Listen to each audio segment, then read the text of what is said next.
मैंने तो आज तक नहीं पढ़ा कहीं भी। भ्रमित मत होइए, ये कलयुग भ्रमित करने वालों का युग है, इसमें भ्रमित करेंगे लोग, और हमारा काम है कि हम उसका बुद्धि का इस्तेमाल करें। सोचें, जरा दिमाग लगाएं, थोड़ा सा बुद्धि लगाइए ना प्रभु जी, बुद्धि दी है इस चीज को लगाने के लिए। सिर्फ इनकम टैक्स कैसे बचाया जाए और सेल टैक्स कैसे बचाया जाए, इसके लिए बुद्धि लगाते रहें तो जीवन तो वैसे ही नष्ट हो गया, बिक गया जीवन, क्या लाभ होगा।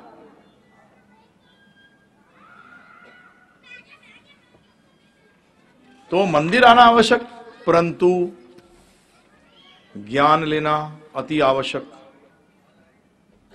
मैं 27 साल से प्रचार कर रहा हूं, तो मंदिरों में रहा, तो कई बार लोग पूछते थे हमें क्या करना चाहिए मंदिर में आके। मैंने कहा जो लड़के नजर आ रहे हैं ना, ये सब गेरुआ पहन के जो नजर आ रहे हैं, सफेद पहनकर जो आपको लग रहे हैं, ये इनसे आते ही प्रश्न करा करो, तुम्हें 99% भागते हुए नजर आ जाएंगे।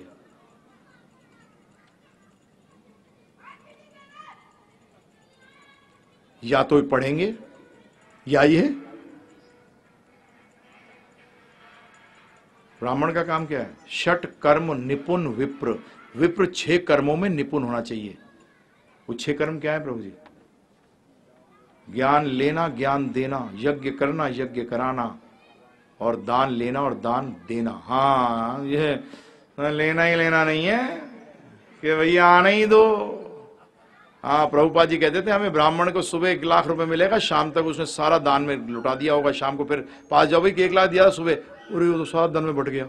मैंने खूब प्रसादी बना दी, भगवान को भोग खिलाया और भक्तों को प्रसाद।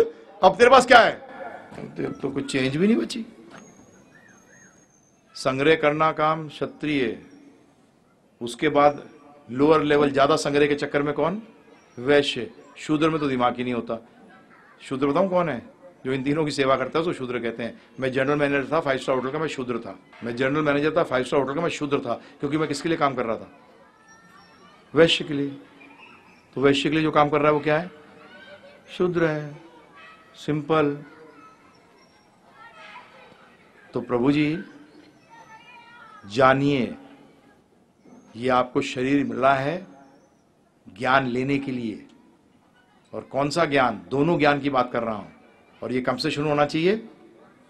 5 साल की उम्र से। ये शास्त्र कहते हैं, भागवत कहती है, भागवत सुनते हो ना प्रभु जी? प्रहलाद महाराज ने कहा है 5 साल की अवस्था से ये दोनों ज्ञान लेने चाहिए, दोनों। परंतु हम लोग आध्यात्मिक ज्ञान, पागल है, ये उम्र है तेरी, तो ज्ञान कौन सी उम्र में लिया जाता है जी? आज हमारे हिंदुस्तान का बेड़ा गर्क क्या हुआ? ज्ञान का स्थान ही नहीं है, कोई ज्ञान का कोई स्थान ही नहीं है। कहां गीता का ज्ञान दिया जा रहा है प्रभु जी? बताइए आप मुझे। आज मैं ये क्यों पहला लेक्चर में लेता यही हूं कि आप क्यों अगले 6 दिन आए? आप आगे 6 दिन क्यों आए? क्योंकि ये ज्ञान तो आपको कहीं और मिलने वाला है नहीं, और क्रमबद्ध हम आपको देने जा रहे हैं। तो आज यही सिद्ध कर रहे हैं, ये आध्यात्मिक ज्ञान लेना कितना आने वाले है। इसको लिए बगैर, हकीकत बता दूं मैं आपको, आप जीवन में कभी सफल हो नहीं सकते, क्योंकि सफलता का एक ही मतलब है, आनंद प्राप्त करना। करोड़ों रुपया भी व्यक्ति के पास हो जाए, अगर उसको आनंद प्राप्त नहीं है तो वो असफल व्यक्ति है। मैंने खुद देखा है प्रभु जी। हिंदू जो अस्पताल के अंदर गए थे, एक बार मेरे धर्मपत्नी का कुछ MRI करानी थी, तो वहाँ एक कोई बहुत सिंधी बहुत बड़ा सेठ था प्रभु जी। वो अपने बच्चों को क्या गालियां दे रहा था निकाल कर, और उसके साथ के कुछ लोग थे, बता रहे थे कि ये आदमी के पास बंबई में कम से कम 12,000 करोड़ की प्रॉपर्टी है। और प्रभु जी वो बुजुर्ग साथ हो गया था, बोलते हैं बर्बाद कर दिया, इतने पैसे दे दिए इनको, इनके लिए क्या क्या नहीं कर दिया, मेरा जीवन बर्बाद हो गया। अबे इतना पैसा कमा लिया, बर्बाद क्यों कह रहा है? तू तो आबाद है। क्योंकि आनंद नहीं है तो बर्बाद है। आप लोग जिसको प्रोग्रेस कहते हो प्रभु जी, वो प्रोग्रेस है कहां? हमने प्रोग्रेस करी कहां है? हमने तो दुख की तरह प्रोग्रेस करी है। जिस टेंशन को कभी किसी ने जाना नहीं था कि टेंशन होता है, बच्चों में कभी आत्महत्या सुनी नहीं थी। मेरा भी 53 साल 52 साल उम्र हो रही है, जब मैं भी 18-17 साल का था, हमने कभी आत्महत्या सुनी नहीं थी प्रभु जी। आप लोग तो मेरे से बुजुर्ग हैं, कहीं बैठे हुए यहाँ, बताइए आपने कभी सुनी थी बचपन के अंदर आत्महत्या? एग्जाम में फेल हो गए, अबे कौन से 12 साल में कुंभ है, अगले साल फेल आ जाएगा यार। हाँ, हम तो ऐसे वैसे मस्ती से जीते थे। हैं, कंपटीशन बढ़ गया है, उससे क्या, उस टाइम कंपटीशन नहीं था। ध्यान रखिएगा, ये एक बहुत बड़ा ढोंग है ये। उस टाइम नौकरियां कम थी तो लोग भी कम थे, आज नौकरियां ज्यादा हैं तो लोग भी ज्यादा है। मेरे से कई बार मैनेजमेंट वाले लोग बात करते हैं, मैं डोंट टॉक, फालतू बात मत करो। उस टाइम नौकरियां भी कम थी, उसी हिसाब से लोग भी। क्या उस टाइम कंपटीशन नहीं थी प्रभु जी? आप बताइए मुझे, किसने कहा कि उस टाइम कंपटीशन नहीं थी? उस टाइम भी कंपटीशन थी। उस टाइम कम पोजीशंस थी, कम लोग थे। आज पोजीशंस ज्यादा हैं, लोग भी ज्यादा हैं, परंतु आज हैंडल करना नहीं आता कि कैसे किस तरीके से हैंडल करें, क्योंकि हमारे माता पिता ने हमें ट्रेनिंग नहीं दी। गलती प्रभु जी ध्यान रखिएगा, सबसे बड़ी समाज की गलती, माता पिता को गुरु कहना बहुत आसान है और इज्जत लेना बहुत आसान है, परंतु माता पिता बनना बहुत मुश्किल है। बच्चा पैदा करने से कोई माता पिता नहीं बनता, बच्चा पैदा करके उसको पालने से कोई माता पिता नहीं बनता, वो तो जानवर भी करते हैं। भागवत साफ कहता है, जो व्यक्ति माता पिता, पुत्र, राजा, गुरु और स्वजन, स्वजन का मतलब मामा, चाचा, ताऊ, मित्र कोई भी हो, बनने योग्य नहीं है, जो कि अपने पे आश्रित व्यक्तियों को जन्म मृत्यु के चक्कर से तार ना सके।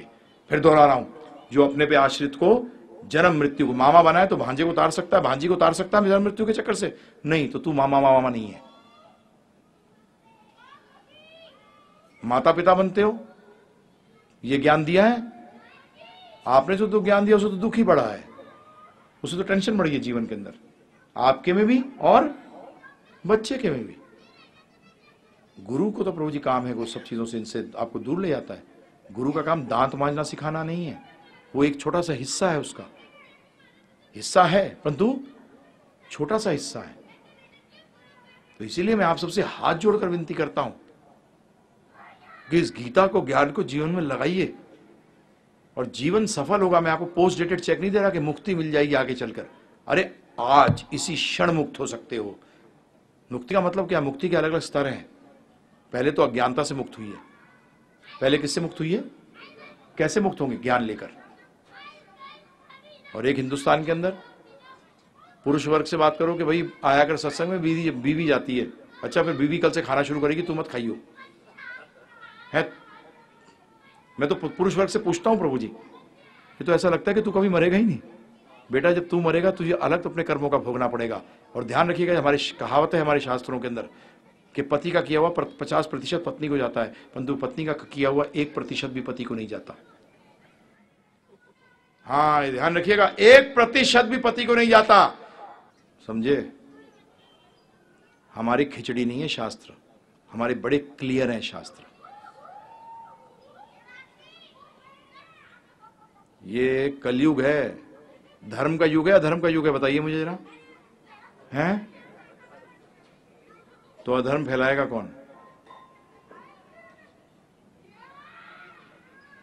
रावण का हरण किसने किया था? रावण ने, कि रावण साधु बन के हरण किया था? तो धर्म का हरण कौन कर सकता है? अधर्मी जो धर्म का वेश धारण करके धार्मिक बन रहे हैं। 4 क्वेश्चन करोगे भागते नजर आएंगे। आप प्रश्न ही नहीं करते। 4 प्रश्न करोगे तो क्या कहता है? उत्तर बताओ क्या देता है? अब बेटा जो बोल दिया कर दे।